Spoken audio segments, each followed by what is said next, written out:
We would now be moving to our very important session, which would be focusing on effective global collaborations beyond the exchange of students and faculty.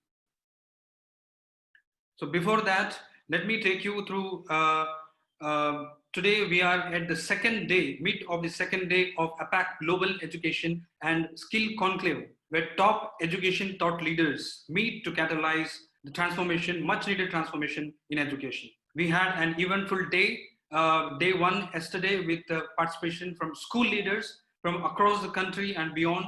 More than 20 state governments are participating, 150 education leaders, and also 7 country partners have joined us. And we are thankful to all the delegates. Close to 3,000 delegates are live watching us yesterday and even today. And the moderator of the session, I would like to call upon a very eminent personality, senior bureaucrat, a 1996 batch Indian Administrative Service Officer. He's a All India top third ranker in IAS. He has held some important positions in the past, heading the departments like Urban Development, Municipal Administration, Urban Development Department, Information and Public Relations. He was also the Special Commissioner for Greater Hyderabad Municipal Corporation. Now, currently, he is the Commissioner for Collegiate and Technical Education Department, Government of Telangana. We can say he's an administrative innovator. In last 2 years, holding the position as a commissioner, he brought in several reforms, much needed reforms, by modernizing and reforming syllabus, where the participation, the admission process in the government college institution have increased by like anything. So please join me in welcoming the moderator and also the program chair of this conclave, Mr.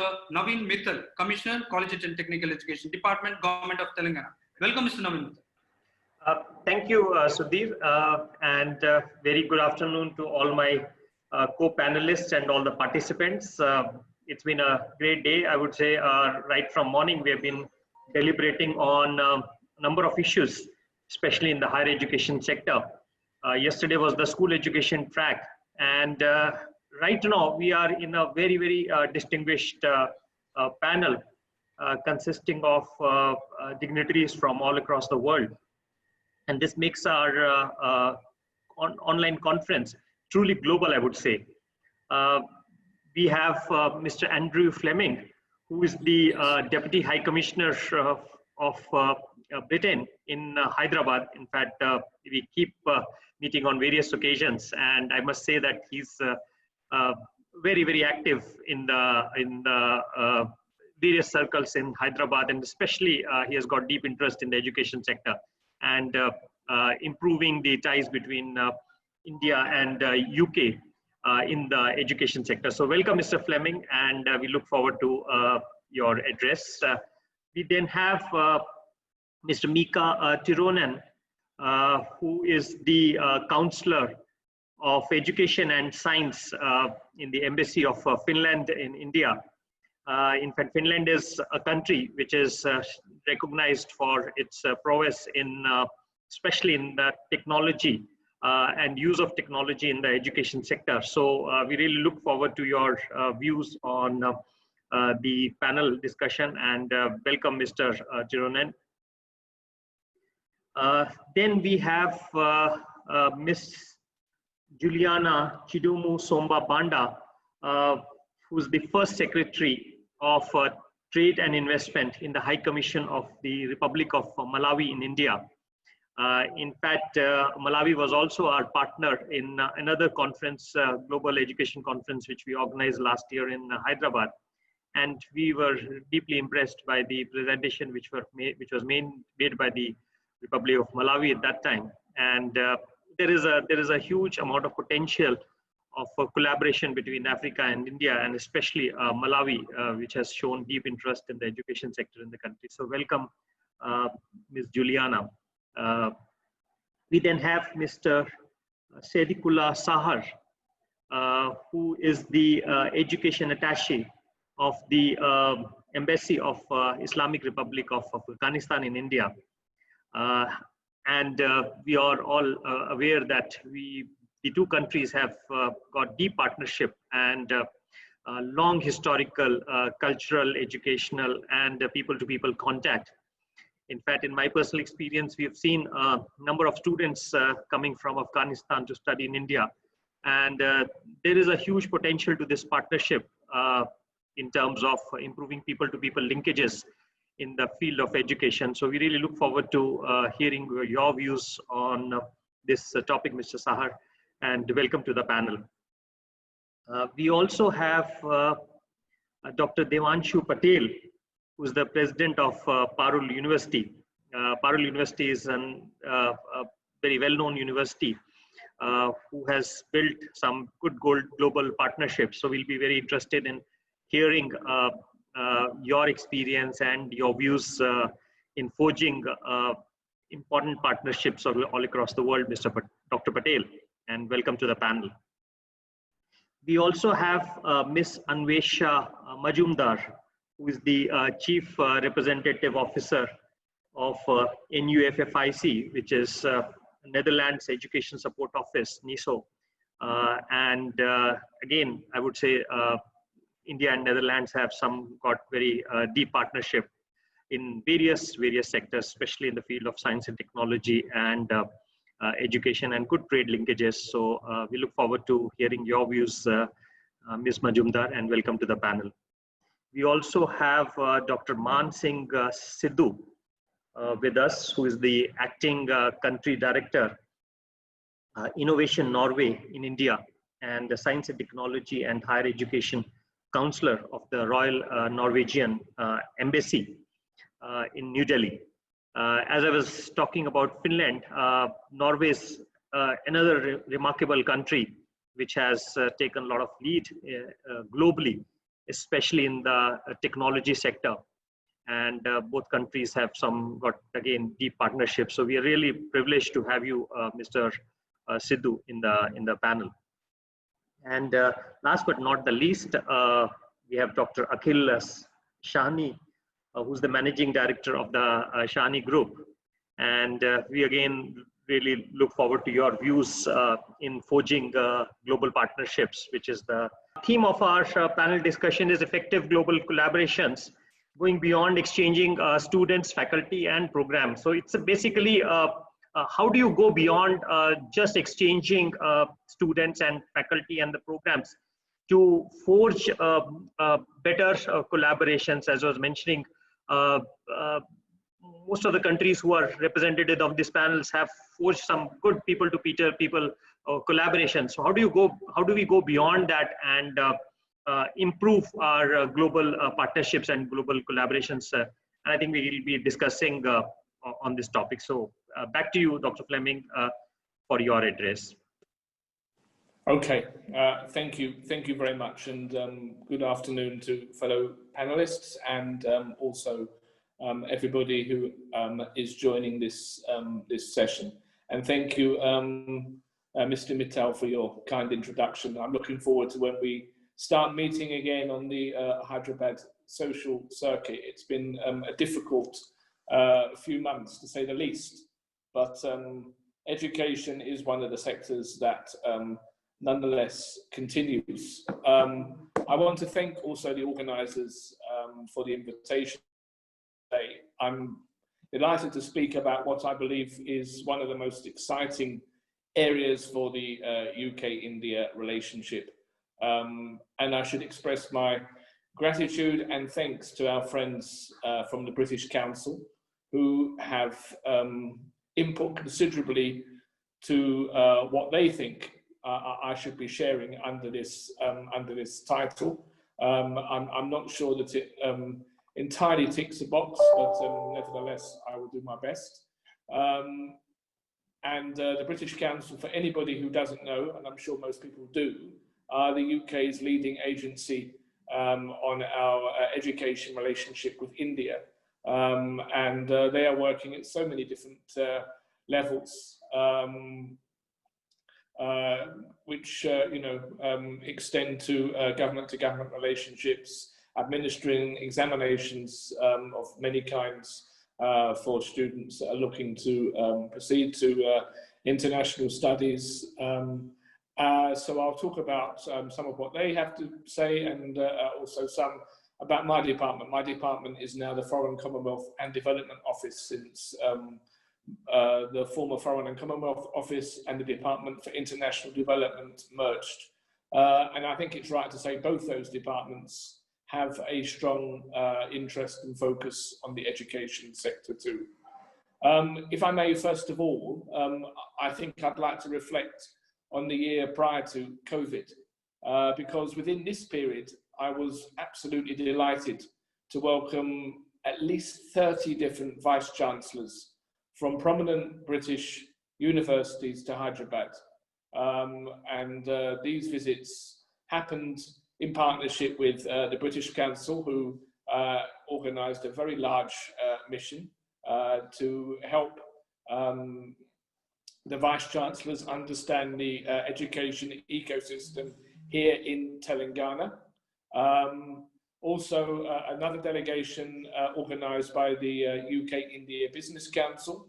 And then there was a constant flow of other individuals who wanted to come to Hyderabad and to the region to explore opportunities as well.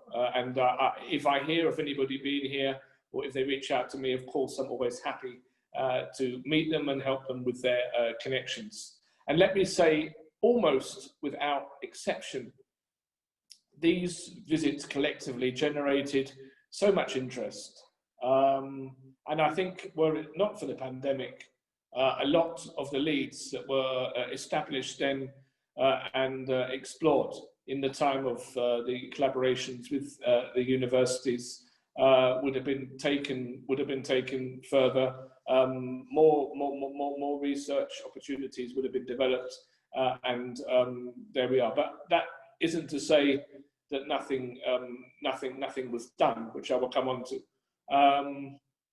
And with the big news that vaccines are about to start in my country, in the UK, as announced yesterday, I'm confident in the coming year we will gradually see a return to something like business as usual. I say optimistically. But like I say, the last 8 months, it's not that nothing has happened. Virtual connections have been maintained. New collaborations have been reached. And as you will have recently seen, the British Council facilitated the government of Telangana and the government of Wales, one of the 4 constituent nations of the United Kingdom, in signing an MOU to further research and educate. The collaboration there is going to contribute to increased research and social linkages in the field of higher education, with key elements around promoting research, entrepreneurship and innovation, university partnerships including areas of science and technology, both very apt and very relevant to Telangana and particularly to Hyderabad, and improving employability and skills among students. And may I say that the work of TASK in Telangana and what that agency has achieved in its first 4 years or so has been something that has always impressed me since I arrived on the scene 3 years ago. And on the subject of research, I think I'd like to also mention the UK-India Education and Research Initiative, UKERI, managed and delivered by the British Council, which is a bilateral programme aimed at strengthening education and research collaboration between UK and India to help achieve knowledge ambitions of both countries. And the UKERI programme has allowed India and the UK government stakeholders to work closely in the area of higher education, internationalization of Indian higher education institutes, and enabling student exchange with great success. I think since 2006, there's been no less than 1,057 institutional partnerships established under the umbrella of UKERI, and 25,000 academic exchanges between the two countries, producing no less than 2,000 research publications, which I think anybody would agree are quite impressive statistics. Currently, there are 2 live UKERI partnerships, one involving students from Hyderabad, University of Hyderabad, and one from Osmania University, and both are focused on the sciences and climate, which I think is extremely relevant as we are just almost to a year away from the start of the COP26, which the UK will be hosting in Glasgow in 2021. I think you know, that's one exciting area, and at the same time, as I said in my interview, there's also opportunities for people from Telangana with a desire that want to do research to go and do that in the UK. And the Newton Barber Fund is a partnership that brings together Indian and UK scientific research and innovation sectors to find solutions to global challenges. And again, I think that is really exciting work. There are currently 19 people from this state, from Telangana, in the UK at various universities. And of course, the UK welcomes international researchers who bring new ideas, new perspectives, and enriching research and innovation links between the UK and partnering countries from all over the world. And I believe that you know, we have made in very recent times access to the UK for this a much easier process. And I think that leads on to the, you know, the importance of making mobility for students easier and smarter and in general better.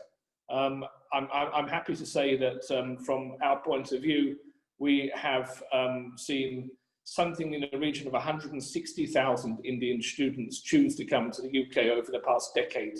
And last year, almost 50,000 alone chose to go and study in the UK. So during 2019 to 2020, which I think was the 4th successive year of increase that we have seen in students choosing to study in the UK.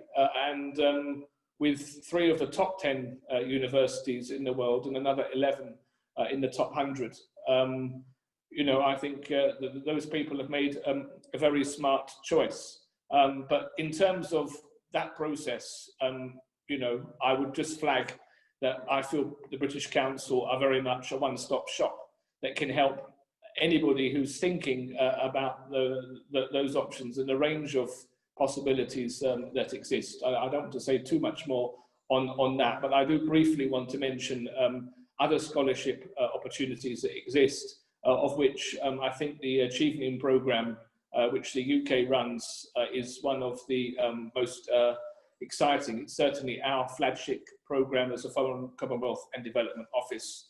We've had more than 3,000 Indian scholars since 1983. Many of them have chosen to go and do masters in the UK.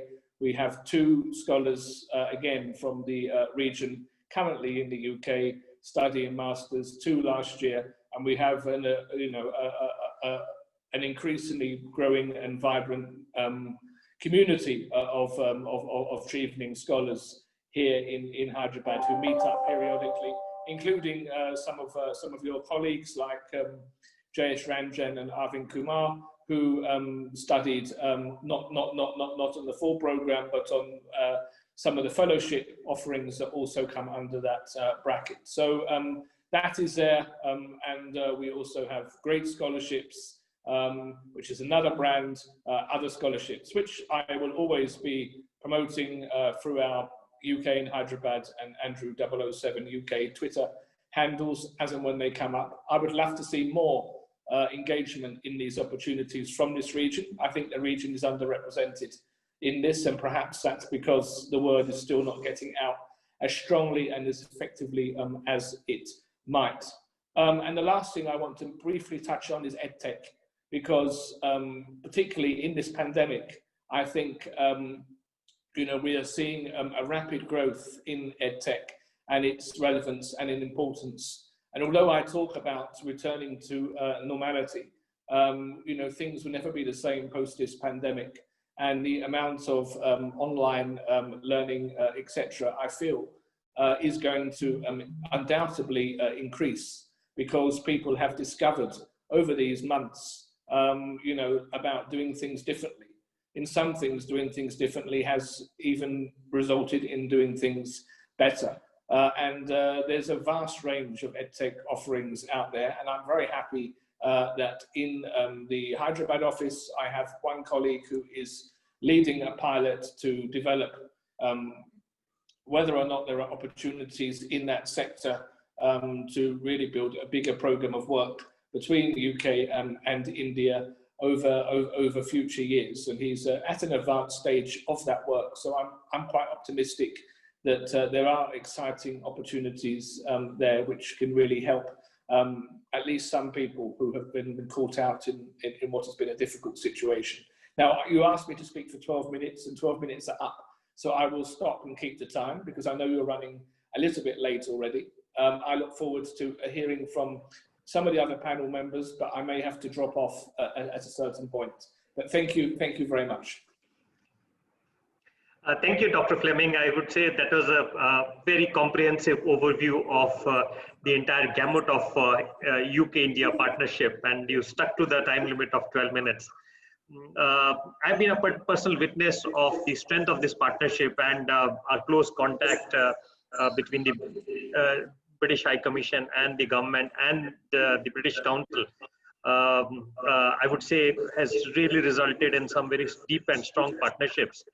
Even during this COVID pandemic, I would say we're 30 different connected, and I look forward to things normalizing soon so that we can really enhance and further strengthen this partnership and relationship. So thank you very much. I now move on to the panel discussion. I think we will have roughly about 30 minutes for this panel discussion. So what we'll do is I will request each of the panelists to speak for about 3 to 4 minutes about your views on the scope of our partnership and how can we take this forward. So we'll start with Ms. Juliana from Malawi. I request you to share your views on the topic.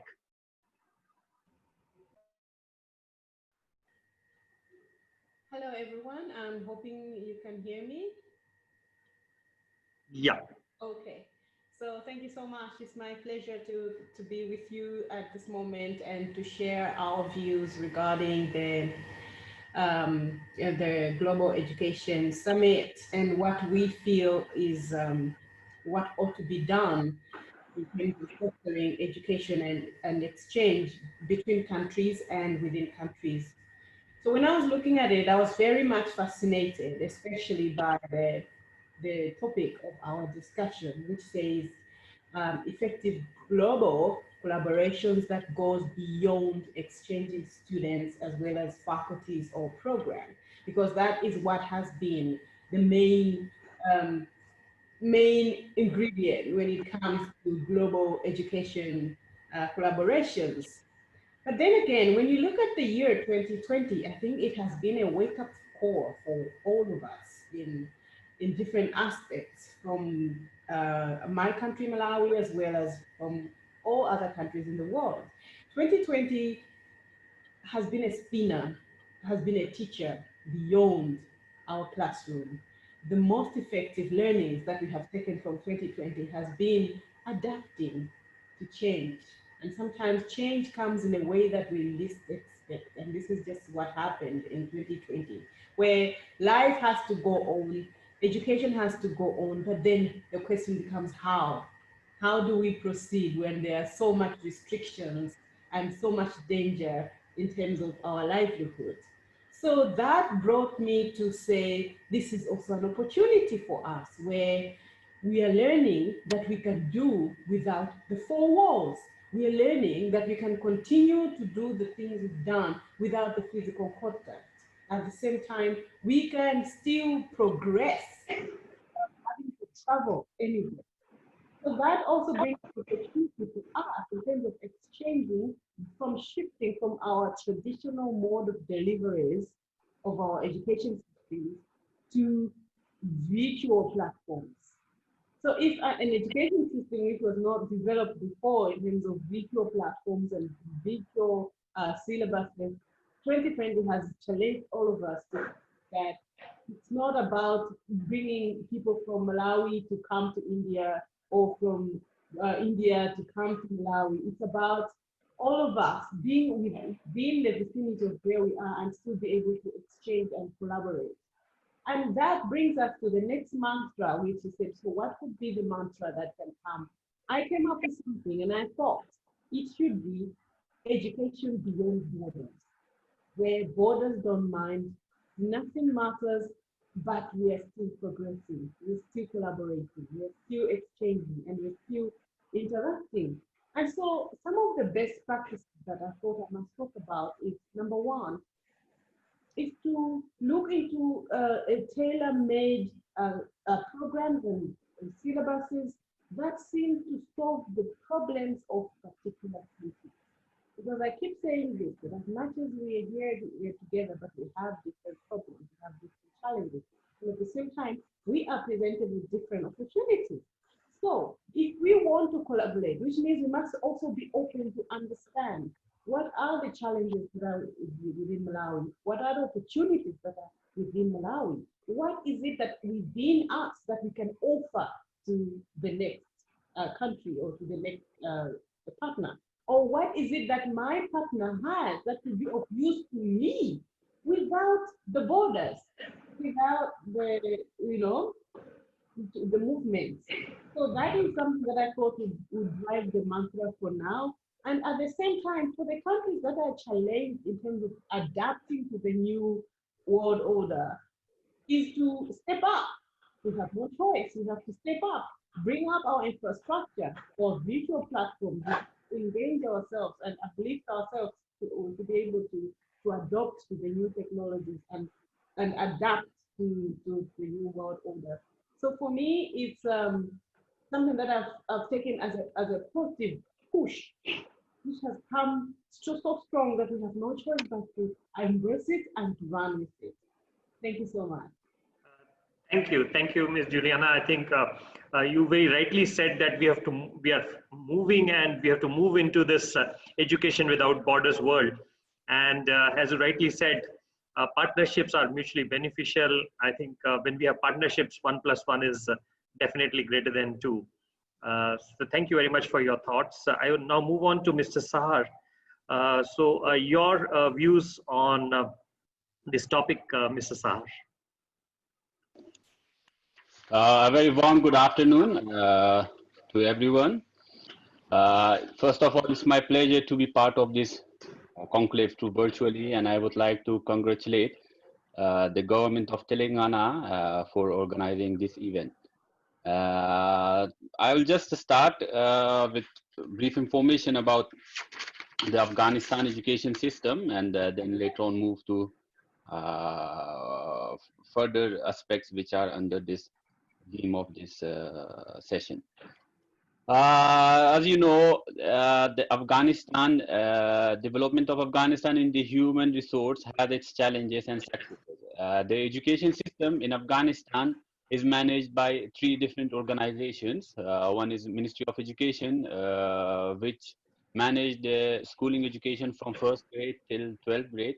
And then we have TVET Authority, Technical of Vocational Educational Technical Authority, which is responsible for 14th level education, 2 years after the schooling or technical and educational. And then we have Ministry of Higher Education, which is managing all the affairs of bachelor, postgraduate, doctorate, and higher studies in the country, and even scientific and technology. Since 2002, after the establishment of new government in Afghanistan, we had progress in the field of education and human resource development. For instance, in 2002, we had only 6 public universities in the entire country. Whereas in 2019, we have 38 public universities in the entire country. In the private sector, which we started in 2004, we have as of now 131 private universities and higher education institutions. So the number of students from 2004, whereas it was 25,000, has increased to 400,000 in 2019, with almost 30% female participants. Many Afghan faculty members have been sent by the government for postgraduate and PhD doctorates outside the country, and especially to India. India has played an important role in this process with Afghanistan, besides our other friendly countries and allies, which we are thankful for it. However, most of the progresses have been quantitative, and the recent focus of the government and the Ministry of Higher Education is on the quality of education and human resource development. In this regard, we have successfully reformed the organizational structure to enable the organization to good and fast services to clients and the universities. Following the organizational reforms to strengthen the legal basis of the reform, almost 10 regulations are in process to be finalized and applied soon. These regulations will enable Ministry of Higher Education and the government and public and private universities to expedite their development activities and apply reforms in the systems, as well as prohibit the external factors to influence the systems. Meanwhile, we are working on higher education priority programs. One of these programs is to revise and develop curriculum for undergraduate as well as postgraduate programs that is aligned with the world of market or market demand and in accordance to regional and international standards. Our quality assurance and accreditation framework are developed and has been applied.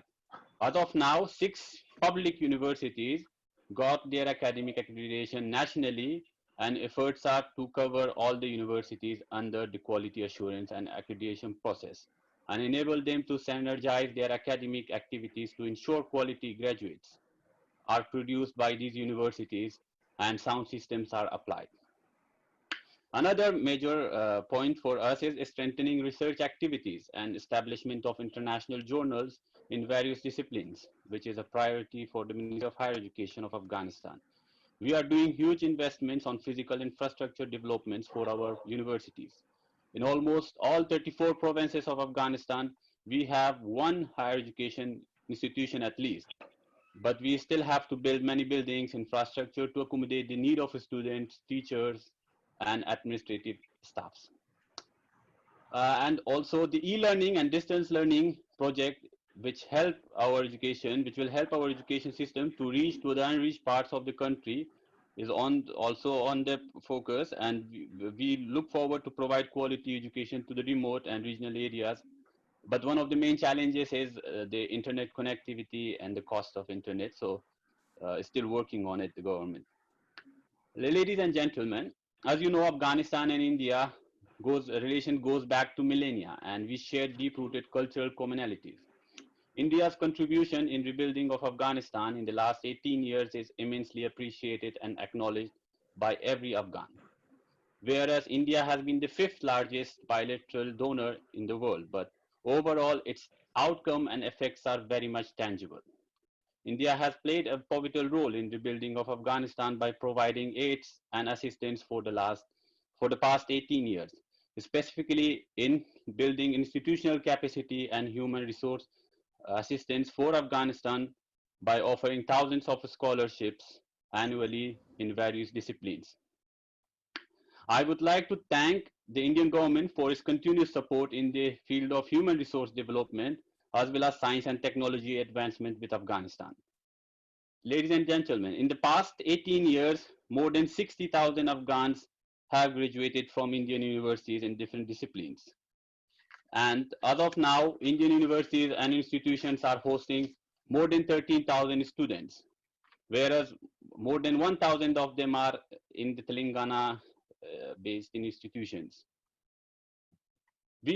Government of Afghanistan has diverted many educational schemes from different countries to India to increase the participation of Afghans at Indian higher education systems.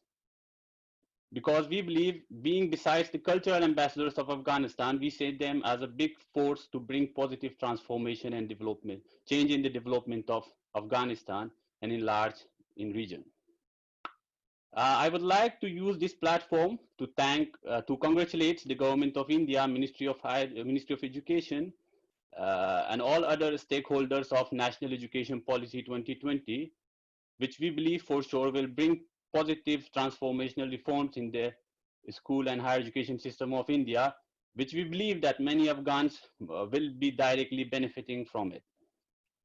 However, I want to point out two main points of the NEP, which we believe that will be much more beneficial to Afghans. As NEP allows top-ranked Indian universities to establish campuses outside India.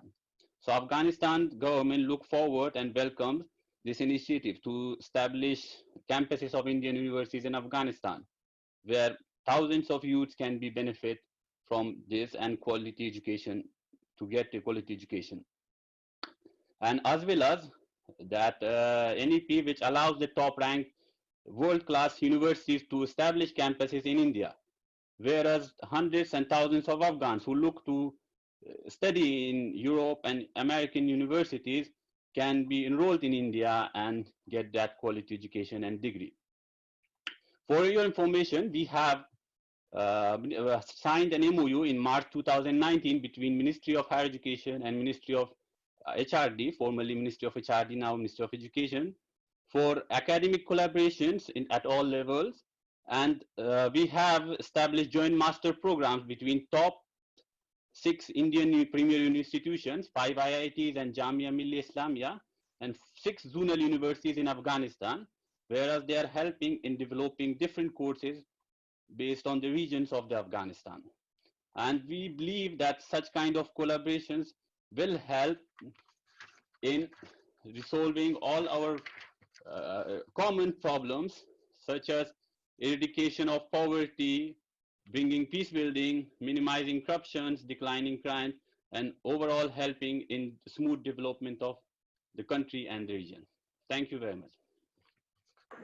Thank you, Mr. Sahar. In fact, I must say that the progress which Afghanistan has made in last 18 years is very, very impressive. I mean, the figures which you told, it's almost a 16% increase in the enrollment in the universities, and the number of universities which have got expanded both in the public and private sector is really, really impressive.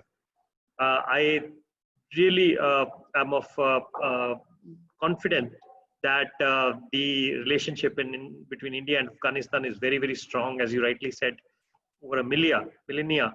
And I also look forward to a stronger partnership between the state of Telangana and you've got the Osmania University here, which is more than 100-year-old university. And yes, actually, sorry for disrupting. I forgot to mention, due to the big presence of Afghani students in 2018, when I visited Hyderabad with my ambassador, former ambassador, so we proposed the establishment of a consulate general in Hyderabad, which can cover the 5 southern states.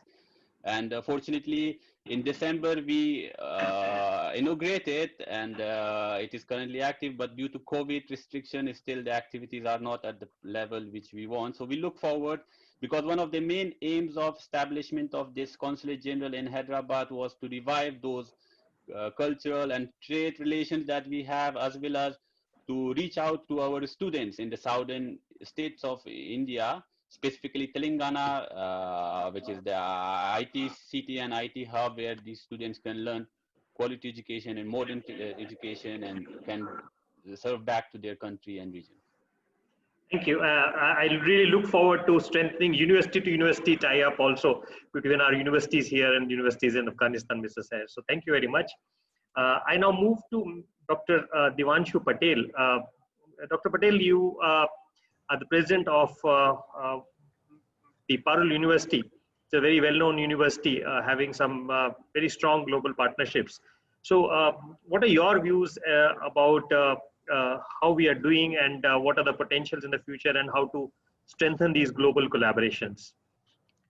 Thank you, Mr. Mittal. I hope I am audible to all. Yeah, you are. Yeah. So I welcome all the participants and all the attendees to this session, and I thank you for providing me this opportunity to speak on this occasion. Let me first of all just tell you very briefly what we are doing in higher education arena in India. We are based out in Vadodara, Gujarat. We are basically from the constituency of our Honorable Prime Minister Sri Narendra Modi. So first time when he got elected in 2014, he got elected from Vadodara basically. So we are very proud that we come from the home constituency of our Honorable Prime Minister, and we have altogether 28,000 students in our university, and out of these around 2,000 students, they come from 54 different nations. And we have students practically from every state of India, and we are very proud of our diversity.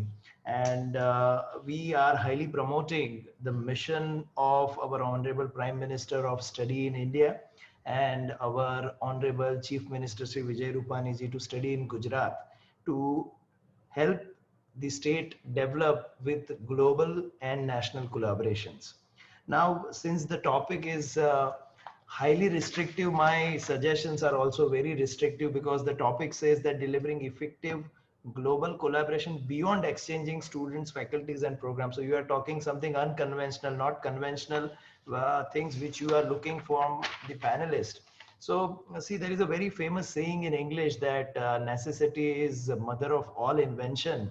I would say cooperation is father of all progression. So I think the current pandemic has taught us this very squarely, that cooperation is the need of the hour. So what I feel, beyond students and faculty exchanges, the things which universities can look for is first of all standardizing the evaluation norms amongst the country. In November 2019, there was a global convention on higher education qualification by UNESCO. So the major challenges which we face when we talk about exchanging students per se, or exchanging faculties, or doing anything on academic level, is the parity of the academic qualification, is the parity of the education system. And just to give you example, let us say if an African student wants to come to India and study, he has to go through the process of called equivalence of qualification by Association of Indian University, which in turn charges the student nearly $150 just to process his papers and prove that his qualification is equivalent to what is required in India, which I feel is waste of the money and resources. So this time is an ideal time for the governments of various countries and universities to work together to standardize our evaluation patterns, and that will help the mobilities in turn, that will help a lot of academic developments in time to come. Another suggestion which I have is integrating the curriculum development, right? So again, at curriculum level also, there are a lot of disparities in higher education. How can we come to a one standard point which can help in developing bridging programs for our students? Because see, now our government is talking about a credit-based education system. Our government is talking about new higher education policy where there is a lot of autonomy in the university. There is a lot of flexibility for the students to move around within the university and outside the university. But if there is no standardization of the curriculum, and if there is no flexibility in accepting such students, then there is no fun of having such regulations. So if we want to do it on international level, what we need is integrating curriculum development, which will help in bridge programs. A student can do, let us say, 2 years over here and 1 year another university, and one more another year in another university, which can earn him a postgraduate degree in a 4-year span. So this is possible only when there is an integrated curriculum development. Another very important field I feel is industry integration, because in every part of the world, you see all the parts are not same. Various industries, they have prominent presence in some countries and some part of the nation. So how higher education can help in industry integration is of paramount importance. Like for in Europe, you have work integrated programs very nicely integrated in higher education system, where a student goes for 1 year or 2 years of apprenticeship before he comes into a higher education. He continues his apprenticeship along with his higher education. So this is one system which is very unique in contrast to what we do in India. So another big opportunity is having global industry integration, wherein a student studying in India, how can he explore opportunities to do apprenticeship, maybe in Germany, maybe in Bangladesh, maybe in Afghanistan. So if we are able to do it, we can create a globally competent manpower through our integrated university cooperation. Another very important point is global placements, because see, now if we talk about Europe, it has a regressing population. On the other side, India has increasing population, so we have a problem of unemployment. We have a problem of how we can give meaningful recruitments to our students which are in line with their skills. So when we integrate the global opportunities, we are able to do justice to our students. We are able to do justice to all the students who are going through the higher education process, not only in India, but various parts of the world. So we can think about global placement opportunities as one of the avenues. So these are my main principal suggestions. And a very important thing currently is, see, because of online education, there are possibilities of lot of exchanges. Let us say a person teaching on Google Classroom, he has an ability to teach 250 students at a time. So in no class you will find 250 students. So maybe that places may be used by a student of some another university. My teacher teaching, let us say, fundamentals of electrical engineering, and he has 60 students. So maybe 50 students from Afghanistan can join in that session and take benefit of such a program. So this pandemic should help us in doing these things, and we are doing with our partners, wherein our students are getting opportunity to join classes in US, classes in Canada, classes in Europe. So this kind of opportunities need to be explored. And assessment is the big issue currently in India, how to assess these students after they have gone through the studies. So how we can take technological help from the advanced countries, advanced university, to assess our students in this pandemic without having any kind of offline teaching. So these are the two main areas which we can think beyond student and teachers exchanges. So these are some of my suggestions. There are several things, but due to restriction time, I would not speak much. But I think these are some areas which I feel we should work upon. Thank you. Yeah, thank you, Dr. Patel. I think you've raised some very, very relevant points which we need to really keep in mind to strengthen the global collaborations. I mean, one of the points which you raised was about equivalence of degrees, and also the evaluation framework. I think one of the models is the partnership which India has with France, which is about mutual recognition of each other's degrees. And I think that's a good model on which we can build on. As you rightly said, this pandemic could be used for that.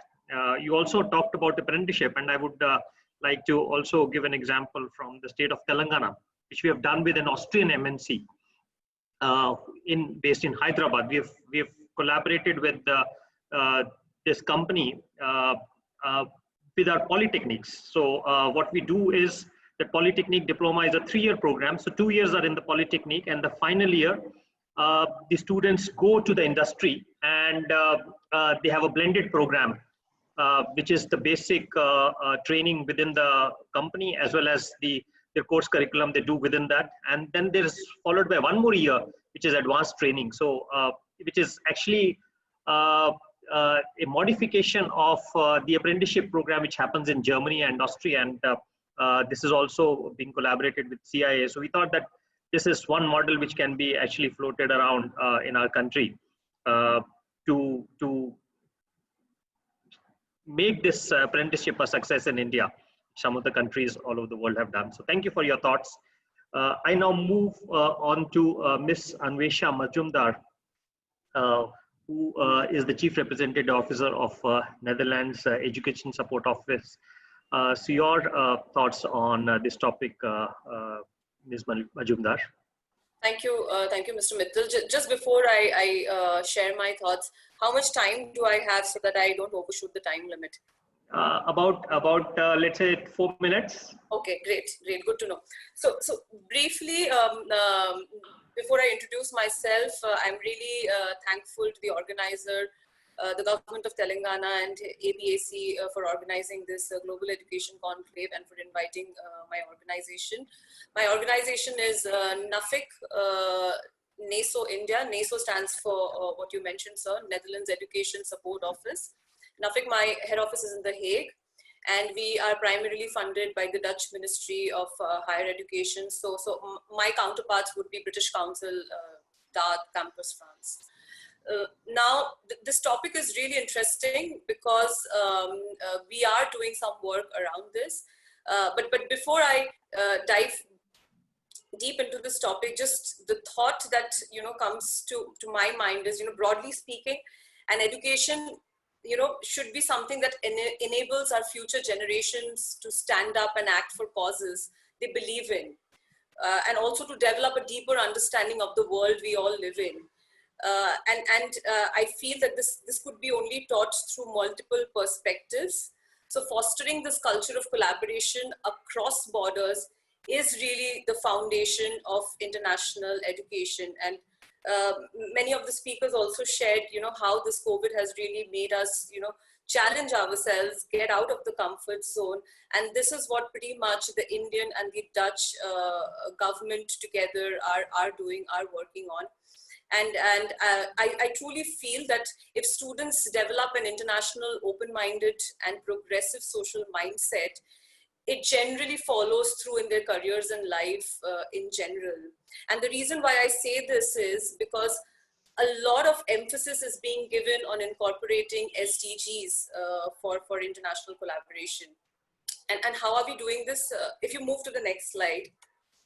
So, okay, my slide is also on, great.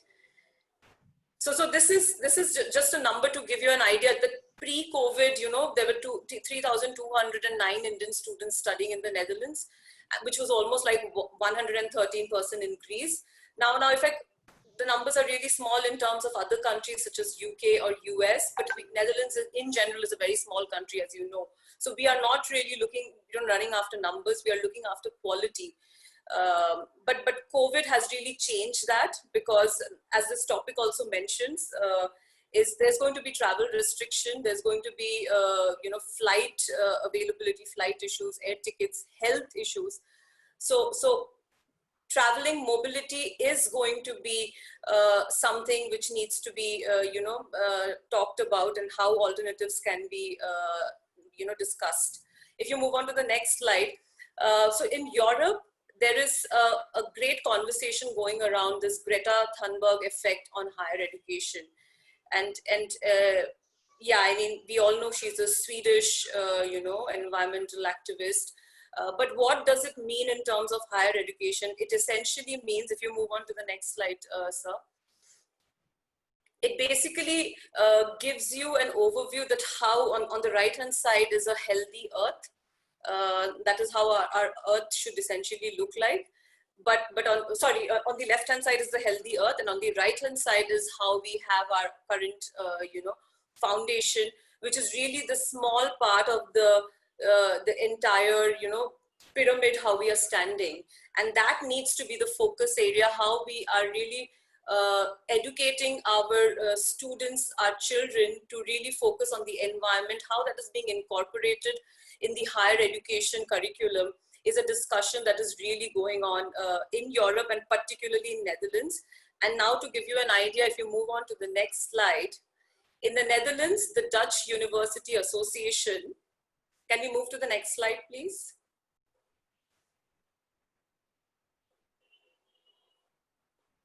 Yes. So in this slide, the reason why I wanted to show this slide, if you see on the top left-hand side, you will see a VSNU. So this is the Dutch Association of Universities that have developed a dashboard. If you go to the website also, you will find this, where all recognized Dutch universities map their activities to the different SDGs. And how they do it is, they do it by engaging the community, by engaging students, giving assignments to students, as to what is really affecting their community, doing research work together with the universities and the corporates, the companies get involved in it, and then implementing it with the help of the Dutch government. Now, the reason why I'm sharing this is because this is really crucial, this is really essential given the pandemic that we all are battling now. And going forward, we have to really ensure that we give a holistic overview to our future generations, so that they don't make the mistakes which perhaps our generation or our previous generation have made. If I come to the Indian education system, already there are a lot of activities in the education sector that's happening, which is aligned to the SDGs. But how consciously are we doing it in the Indian education level? That's a discussion we are still having. That's why we want to really formalize the kind of institutional collaboration that happens between Indian institutes and Dutch institutes to be mapped to the SDGs, the UN SDGs. If we move on to the next slide, like I said, how the Dutch model of aligning themselves to the SDGs and delivering it to the community, this kind of fits into that model. So this is the triple helix model. And this model, as you can see from this diagram, it includes the corporates, the private sectors, the education institutes, and the government. Now, to come back to the topic, why I feel this is relevant is when we bring all these people together, we can always have discussions about how to make changes, to the curriculum. But at the same time, when mobility gets restricted, how do we continue having that conversation? And that's why, because of COVID, in a way we are fortunate that COVID also made us realize that online learning is a possibility, and there is a lot happening. In fact, currently we are signing MOU with Indian School of Business Hyderabad and Nijmegen School, Radboud University, and NUFFIC, which is my head office. So they are signing an agreement on student mobility, but because it's not going to happen now, we are moving to a virtual, assignment where credits will be transferred, and it's happening between both the institutes. So although, mobility is getting restricted, but how we are coming together, brainstorming together to continue to ensure exchange of knowledge happens, particularly addressing the global climate issues or the global environment issues that's affecting all of us. So that's mostly it from my end. Thank you, Ms. Majumder. I think it was very interesting to see how you've connected the SDGs with the global collaborations, and especially collaborations between Netherlands and India. I'm sure that this is one area which can be really an area of focus internationally between country to country and university to university partnership. So this is really, really interesting to hear your views on this topic. I now move on to Dr. Maan Sidhu from the Norwegian Embassy. Your views on the topic, Dr. Sidhu. Yes, thank you. Am I audible? Yeah, you are. Thank you, thank you. Thank you, Mr. Mittal and panelists and ladies and gentlemen. First of all, I would like to thank you, Government of Telangana and APC Network, News Network, for inviting Innovation Norway in this interesting global education and skill conclave. And we are really very looking forward to share our thoughts in this. And as a counselor for science, technology, and higher education at the Royal Norwegian Embassy, New Delhi, I'm also representing the Research Council of Norway. There is only one Research Council of Norway representing and covering all thematic areas. And also the DIKU, this is a Norwegian Agency for International Cooperation and Quality Enhancement in Higher Education. So I have got three hats while I'm in Delhi. So the question, Mr. Mittal, you asked is very interesting. And we are actually covering most of the areas what already has been covered in this session. Generally, in my perspective, there are three types of global collaboration, and I would say India-Norway collaboration approach and ambition what we are looking in India. The first is industry-academia collaboration. The second is academia-academia collaboration. And third is industry-industry collaboration with academia. So we are trying to look this approach in three different perspectives and finding how we can encourage and how we can promote or how we can establish or strengthen bilateral collaboration between India and Norway.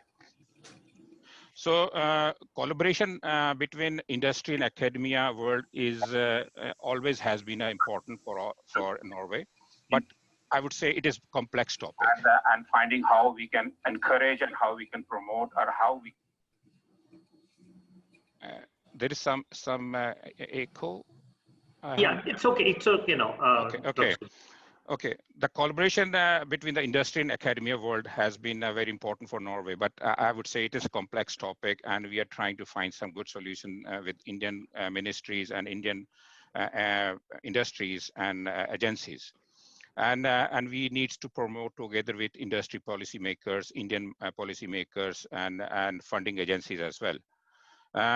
Let me see like this: that successful international or global collaboration required good communication, good creativity, and friendship, trust, flexibility, and enthusiasm. This will lead to university and student benefits from this type of collaboration, since output from this type of collaborative project will boost the amount of practical expertise and experiences where professor can draw on their lectures. The second one would be like, there are different means of to target this kind of initiatives. And let me name a few of them, like industry internship approach. Second is collaborative study programs, such as student mobility for studies, as well as student mobility for traineeship. And third is industrial PhD. In Norway, we have good experiences in executing this industrial PhD. So that is what I would like to see how this could happen in India with collaboration with Norway as well. And the last one is short time hosting academic staff in the industry. That is very important, so that they can learn the innovation culture in that. Increased student and staff mobility are a goal for Norwegian government. This applies in both ways, increase in number of outgoing students as well as incoming students. And Norwegian government have recently launched a white paper on student mobility on October 30th. And according to the white paper, the student mobility, international student mobility, I would say, the long-term goal is to raise the proportion of students studying abroad from 16% to 50%. This would mean that in future, half of all Norwegian students would spend part of their studies abroad. That is interesting. Again, this has been discussed by previous speakers as well. The current COVID pandemic has posed a great challenge to international cooperation, and they do as well as for Norway cooperation with India as well. But however, we have also seen some international cooperation is more important than ever. And we must ensure that the student and future graduates are providing with the skills they need for the futures, and they are able to work across border and across disciplines.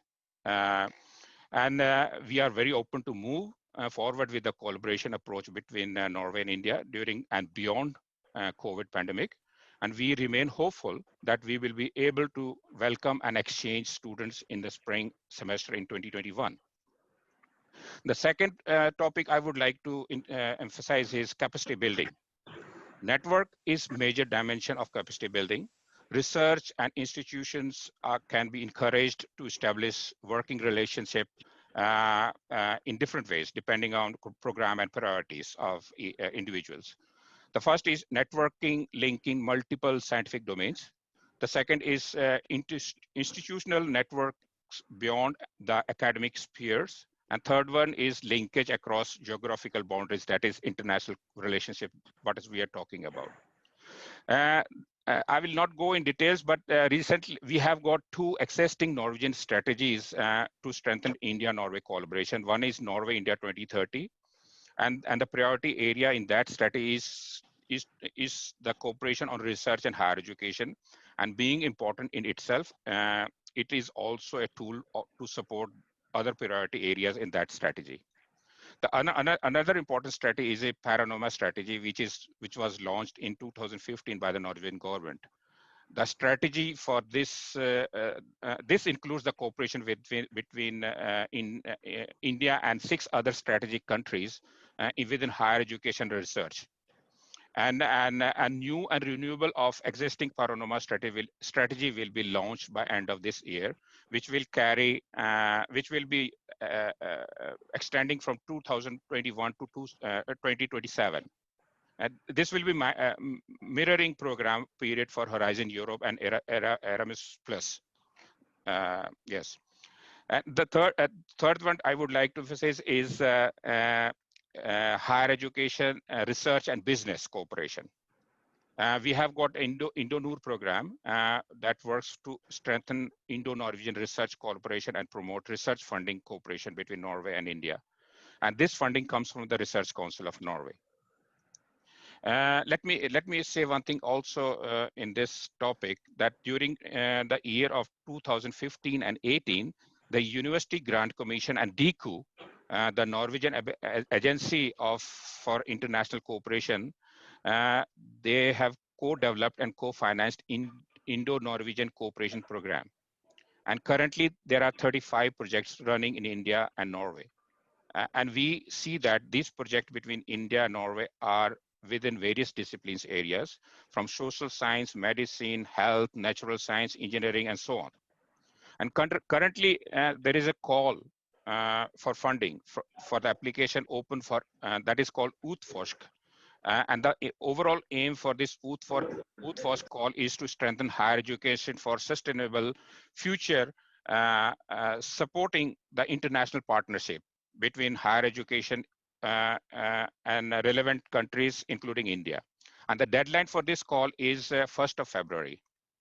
So with that, I will end my thoughts, and I will conclude by saying that thank you to the organizers for this important session and providing us opportunities. And I'm looking forward to take these opportunities and discussion from this session forward. Thank you all. Thank you, Dr. Sidhu. I think you really talked about the entire gamut of Indo-Norwegian relationships in industry academia, and industry partnerships. There's a huge potential, I would say, in this, and you also talked about the roadmap. So I really wish this partnership a great success in the coming years. So thank you. Thank you for your thoughts. And finally, I move to Dr. Akhil Sahni. You are the MD of the Sahni Group, which is engaged in multiple activities in the education sector, from running institutions to support services in the education sector. So your thoughts on this, Dr. Sahni? Well, I know that time is short, so I'm not going to waste too much time on preliminaries. I'm just going to get straight to the point. Now, the thing is that, and this is actually I'm addressing to the various representatives of government and in the audience, and of course, you, sir, Mr. Mittal. We talk about India being a center of excellence of education. We want to be an education hub in the world. We want to get foreign students coming into India, right? So in 2019, we had 35,000 foreign students in this country. However, Malaysia, which is 1/12 our size, had 250,000 foreign students in their own country.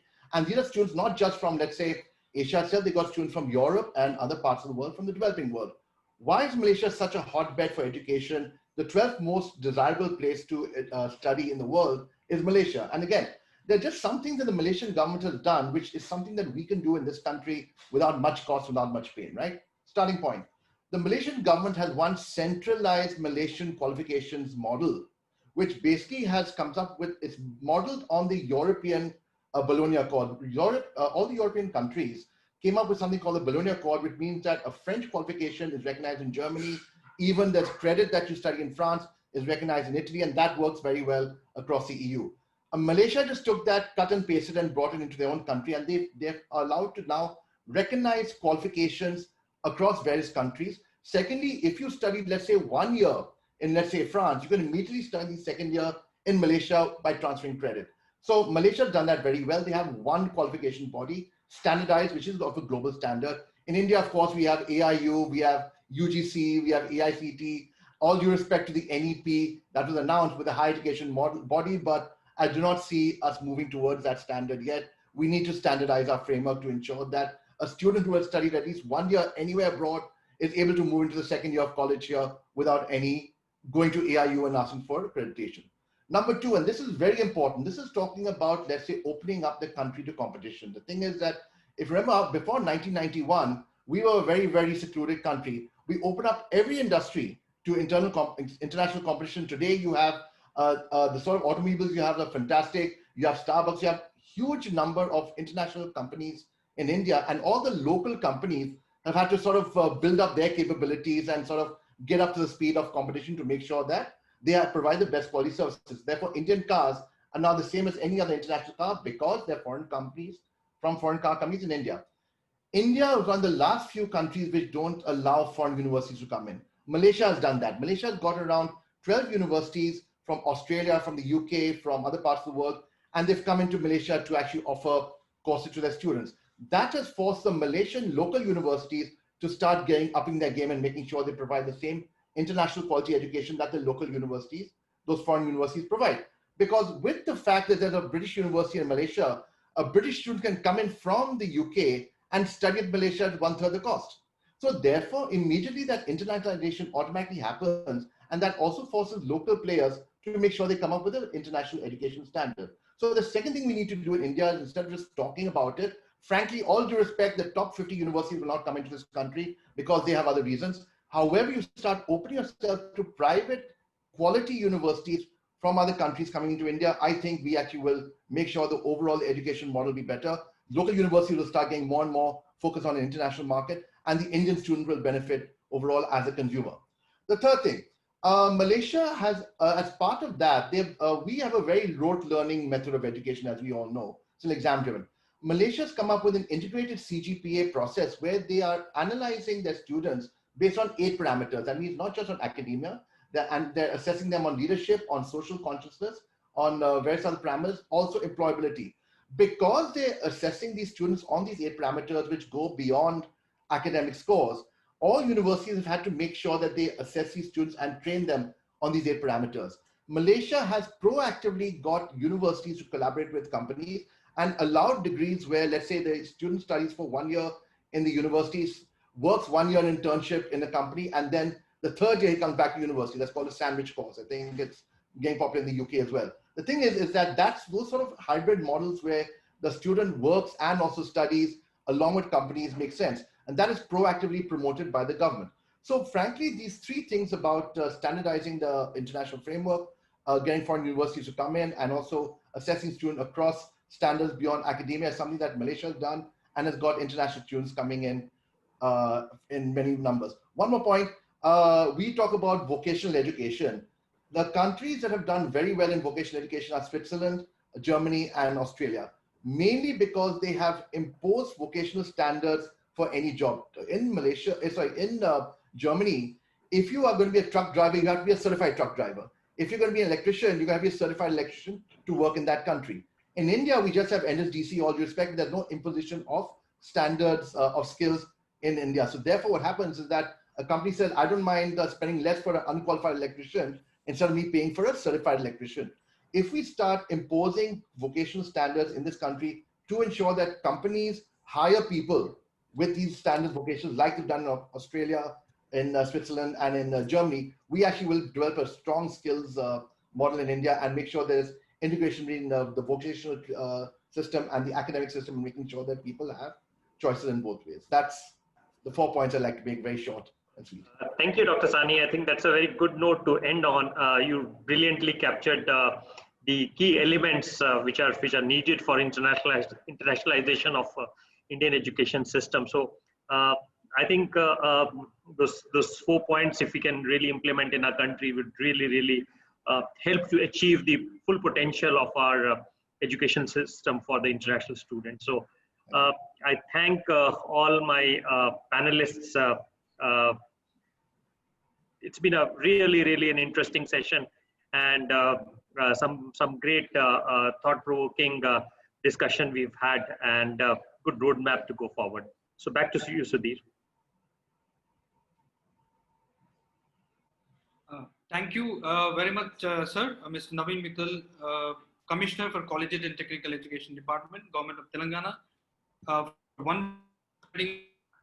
Mr. Navin Mittal is also the program, and I'm very thankful to all our speakers representing. I'm thankful to Mr. Dr. High Commissioner for Deputy High Commission, Hyderabad, looking after AP and Telangana, and also Mr. Mika, Tirronen, whom we missed, Counselor of Education Science, Embassy of Miss Juliana, Chidumu, Somba, Banda, Investment, Republic of Malawi, and also Mr. Sediqullah, Sahar, Education Attaché, Republic of Afghanistan in New Delhi, Dr. Devanshu Patel, President of Parul University, and also Ms. Anwesha Majumder, Chief Representative Officer of NUFFIC, Netherlands, Dr. Maan Sidhu, Acting Country Director, Innovation Norway in India and Science and Technology, and also Dr. Director, the Sahani Group. It was truly a deliberation that talked about collaboration, exchange of student, faculty, and program. Insights and deep enriching. Thank you very much.